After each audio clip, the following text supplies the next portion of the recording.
Salut la compagnie, c'est Jules Melon et aujourd'hui dans ma Pro Ciné Critique, même si je suis toujours malade, j'ai décidé de vous parler d'un film que j'ai revu pour l'occasion, en étant malade, en étant en PLS. J'ai choisi de me refaire Le Secret de Terabithia, un film qui était sorti en 2007 et que j'avais vu je ne sais plus comment à l'époque en streaming, enfin je ne l'avais pas vu au cinéma ça c'est sûr. Réalisé par un Hongrois, c'est un film américain mais réalisé par un Hongrois du nom de Gabor Zupo, et adapté d'un roman qui s'appelle en français Le Royaume de la Rivière, mais en anglais, comme le film d'ailleurs, Bridge to Terabithia. Alors, ce film était présenté comme une sorte de conte fantastique pour enfants et tout. Les trailers étaient très trompeurs à l'époque, je me souviens. Mais quand vous voyez ce film-là, c'est absolument pas du tout ça. Et c'est d'ailleurs pour ça que j'aime ce film, qui est trompeur et qui fait passer des messages qu'on n'attendait pas forcément au moment où on le lance, où on le lançait. Et ça, c'est bien, parce que ça surprend, et c'est toujours cool quand on est surpris par un film, non? Vous croyez pas? Bref, ce secret de Terabithia, c'est l'histoire d'un jeune garçon pauvre qui vit dans la campagne, un peu solitaire et tout, qui s'appelle Jess Arons. Et voilà, famille nombreuse, tout ça, c'est précaire. Et lui, bah, il est un peu rêveur, il dessine, il court. Et à l'école, il a des il est de souffre-douleur, pardon, de de deux de ses camarades de classe et d'une fille plus grande que lui. Bref, c'est pas la joie, tout ça.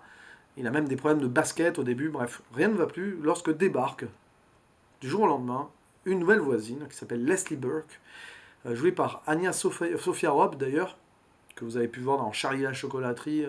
Je crois que c'était le rôle de celle qui mâchait les chewing-gums, la Violette Beauregard. Ouais, bref. Et cette voisine va lui changer la vie. Parce que cette voisine a une imagination débordante. Et donc, à eux deux, ils vont essayer d'égayer le quotidien et de contrer les méchants autour d'eux en s'inventant un univers, en s'inventant un monde, un royaume, le royaume de Terabithia. Voilà, parce que c'est le nom du film. Ce royaume de Terabithia qui n'existe que dans leur esprit, que d'abord donc Leslie essaye de faire, on va dire, prendre forme au jeune Jess. C'est pas évident évidemment tout ça. Et ils vont peupler ce royaume imaginaire de personnages de leur réalité, en fait, puisque les souffres-douleurs vont être transformés en... Enfin, pas les souffres-douleurs, pardon, les tyrans, enfin, ceux qui font d'eux des souffres-douleurs, vont être transformés en écureuils et en vautours maléfiques du seigneur des ténèbres, machin, tout ça. La fille de quatrième qui tyrannise tout le monde dans le lycée sera personnifiée en tant que troll et tout. Bref, ils vont rendre le quotidien très sombre en conte de fées. C'est très bien tout ça, magnifique, ça se passe, c'est plutôt sympa, c'est très niais aussi, c'est très pour enfants, voilà, c'est un film qui sur voilà, sur ses deux premiers tiers, nous dépeint une amitié plutôt cool entre un jeune garçon et une jeune fille, avec des thèmes secondaires plutôt cool, le harcèlement à l'école, la pauvreté d'une famille américaine de base, voilà, et puis aussi un petit peu la religion aussi qui vient s'inviter vers la fin. Et puis soudain, il se passe un truc. Alors là, évidemment, c'est là que le film prend une tournure absolument incroyable et très abrupte. Et je vais être obligé de partir directement en spoil. Bon, je vais pas partir directement en spoil. Je vais d'abord dire que j'ai bien aimé ce film à l'époque. Là, je l'ai revu, je mets 7 sur 10, j'avoue, je mets pas plus. Parce que finalement, quand on y pense, il y a trop de... Enfin, c'est trop bizarre en fait, comme on passe d'une sorte de film pendant les deux tiers à la dernière partie qui est complètement... Enfin, voilà, c'est bizarre. Mais par contre, on va dire, dans le culot et dans l'originalité, ça se porte, clairement. Il fallait oser. Et du coup, ce film n'est pas vraiment un film pour enfants. C'est plutôt un film pour ados adultes euh, qui a envie de se remémorer certains souvenirs nostalgiques tout en voulant réfléchir sur la vie et le sens à apporter à la vie et tous ces problèmes du quotidien qu'on doit vaincre, etc. Alors, évidemment, ce film n'a sûrement pas très bien marché à l'époque parce que partir d'un précepte de base, conte fantastique, machin, film plutôt pour les jeunes et tout, et se retrouver avec ce résultat-là, en finale, ça a dû choquer plus d'une personne. Je pense pas que le bouche à oreille ait été extraordinaire. Bon, alors pourquoi tout ça? Pourquoi tout ça? Bon, je vais pas spoiler encore, vous voyez, là, je fais mariner, mais en fait, Il faut quand même que je parle aussi des choses qui sont sympas dans le film. Les acteurs sont plutôt corrects. Voilà, les enfants, Anya Sophia Robb et Josh Hutcherson, pardon, qui joue le jeune Jess, et qu'on a vu, il me semble, je crois qu'on l'a vu dans Hunger Games, ce gars. Enfin, entre autres. Bref, les deux jeunes acteurs sont très convaincants et cohérents dans leur amitié assez simple et ce côté rêveur qui monte petit à petit dans le film, j'ai bien aimé. Les effets spéciaux sont pas trop mal aussi. Voilà, c'est plutôt sympa, ça fait rêver. La musique, la bande son est superbe. Alors, d'un gars qui est pas du tout connu, Aaron Zigman, mais cette BO m'a poursuivi pas mal de temps après avoir vu ce film. Et évidemment porté par le gros coup de théâtre qui se passe à 30 minutes de la fin environ. Il y a aussi dans les personnages, enfin dans les acteurs, il y a évidemment Robert Patrick qui joue. Oui, oui, le T-1000 dans Terminator joue le père de famille ici, très rustre avec son fils, voilà, très dur, voilà, qui a plein de problèmes financiers, machin, et qui ne montre pas beaucoup d'affection pour son fils. Et il y a aussi Zoé Deschanel, la prof de musique, voilà. Zoé Deschanel et son regard absolument incroyable, hein, parce qu'elle a, je sais pas si c'est des yeux bleus ouverts qu'elle a, mais c'est hyper intense. Bref, évidemment, le jeune Jess va tomber amoureux de sa prof de musique et tout, blablabla. Oui, parce qu'en fait, entre le garçon et la fille, il n'y a pas vraiment d'histoire d'amour qui se nie non plus d'ailleurs. Et c'est plutôt bien joué, je trouve aussi. Bref, que se passe-t-il à la fin?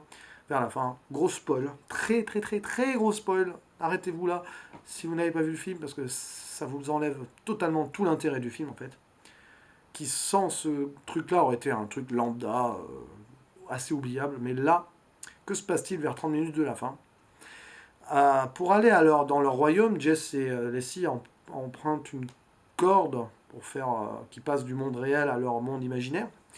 Et un beau jour, il pleut beaucoup, et Jess ne va pas comme prévu dans ce royaume avec sa copine, puisque là, sa prof l'invite à visiter une exposition d'art, je sais plus où, voilà, machin.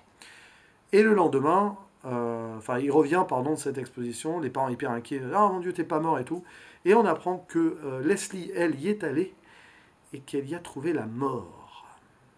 Voilà, on apprend de façon brutale, et on apprend avec le regard et la perspective du gamin, ton amie a été retrouvée morte. Dans le film, quand je regardais ce film, tu vois, on était en mode, oh, c'est très très léger, tout ça, machin, c'est mignon et tout. Quand tu vois ça et que tu apprends ça comme ça, t'es là et tu es comme ça pendant moins 3-4 minutes. Tu ne réalises pas. Et ce qui est très bien d'ailleurs dans le film ici, c'est que tu ne réalises pas en même temps que le personnage principal, Jess, ne réalise pas non plus. Il va se passer de longues minutes et plusieurs scènes avant qu'il ne réalise vraiment que sa copine est morte. Même quand il va avec ses parents rendre hommage au père de Leslie, voilà, une veillée funèbre et tout. Même là, il n'a pas du tout compris ou du tout accepté la mort de son ami. Il la voit même un peu en fantôme et tout.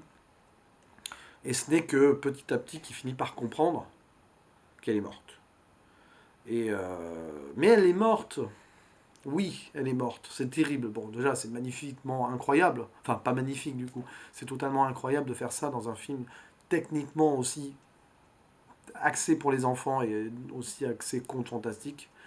Bon, évidemment, Disney avait déjà fait la mort de la mère de Bambi, tout ça. Bon, mais là, non. Là, on est vraiment dans un truc what, quoi. Et en fait, elle est morte, mais pas trop, pas tellement, puisque la grande fin du film, c'est un peu ça, c'est qu'en fait, elle vivra toujours à travers les souvenirs du royaume que elle et Jess se sont construits. Et d'ailleurs, la petite sœur de Jess, qui accompagne à la fin son grand frère, va perpétrer cette tradition, et elle aussi découvre et voit le royaume dans son imaginaire et tout, blablabla, tout ça. Et donc, du coup, l'esprit de Leslie vivra à jamais dans Terabithia. C'est la métaphore quand on perd quelqu'un qu'on aime, il ne disparaît jamais vraiment puisqu'il reste là et là. Voilà. Alors, bon, c'est vrai que c'est niais quand même. Mais ce film m'a tellement surpris, choqué et en un sens émerveillé. Alors évidemment, sans cette fin-là, il ne m'aurait pas autant émerveillé. C'est un peu paradoxal parce que quand je l'avais vu, je me suis forcé à le revoir très vite, quelques semaines après, parce que j'ai voulu le revoir avec la perspective de savoir que Leslie était morte. Et c'est terrible, parce qu'il y a plein d'ailleurs de moments dans la première partie du film où, en fait, il y a des... comment on appelle ça? Ah, je perds mes mots. Il y a des choses qui projettent ce qui va se passer. Enfin, on voit des indices comme quoi elle va mourir, quoi. Enfin, voilà, des petits trucs, quoi. Quand il parle de religion, ah, j'irai peut-être en enfer, du coup, si je crois pas en Dieu. Enfin, voilà, c'est des trucs comme ça qui sont assez évidents quand tu revois le film. Mais moi, j'ai trouvé ça osé, et du coup, je trouve que la beauté de ce film réside en son message final, un message final qui a été porté par quelque chose d'osé. Faire mourir un enfant comme ça, enfin, c'est pas du tout happy end hollywoodien. Et enfin, même si finalement la fin est malgré elle happy end, je trouve ça assez osé et assez intéressant. Bon, évidemment, j'imagine que c'est comme ça dans le roman, donc, mais encore faut-il adapter ça à l'écran en voulant aller au bout des choses. Et je pense que ici, ça a été le cas. Voilà, donc c'est pour ça que ce film m'a marqué. C'est l'un des films comme ça qui m'a le plus marqué de ces 12-13 dernières années. Enfin, des films récents que je découvre. Un film que j'ai découvert, j'avais déjà plus de la vingtaine. Et c'est assez étonnant. Et voilà, c'est un film qui m'a fait pleurer, je l'avoue. Là, je n'ai pas pleuré en le revoyant. Parce que je suis trop en PLS, de toute façon, on peut pleurer là, je vous avoue. Mais ça fait toujours quelque chose, vraiment. C'est assez improbable et incroyable de tenter un truc comme ça sur un film en apparence tout public et super facile d'accès, quoi. Voilà. Donc c'est un film marquant. Même si, en apparence, dans sa globalité, mineur, quoi. C'est pas, la réalisation n'est pas extraordinaire, les acteurs sont bons, certes, mais sont bons pour ce qu'ils font là, donc il n'y a pas de truc extraordinaire non plus. Bon, l'histoire avant donc ce grand retournement de situation se laisse suivre, mais c'est assez classique. Il y a quelques longueurs aussi, il faut l'avouer. Mais voilà, j'aime toujours bien ce film. 7 sur 10 avec le recul. J'avais mis 8 la première fois que je l'avais vu. Enfin, les premières fois et tout. Là, je redescends à 7 parce que je comprends aussi. Enfin, je vois les longueurs, je vois le truc. Et en fait, le film, il ne prend son intérêt que par cette révélation finale et tout. Donc c'est un peu léger pour en faire un grand film, mais en tout cas c'est vraiment un bon film qui est cool à revoir et que je ne reverrai pas tous les jours cependant. Là, il aurait fallu, je sais pas, hein, si j'avais pas été malade, je sais pas quand j'aurais revu, mais pas de suite. Vous voyez, c'est le genre de film qui me met un peu dans le bad. Et bon, quand je suis un peu en PLS comme ça, je sais que ça annule un peu mes sentiments et mes émotions, donc ça me permet d'être plus dedans sans trop me perdre. Voilà, enfin, je me comprends, hein. Si vous ne me comprenez pas, c'est pas grave. Allez, à la prochaine, ciao.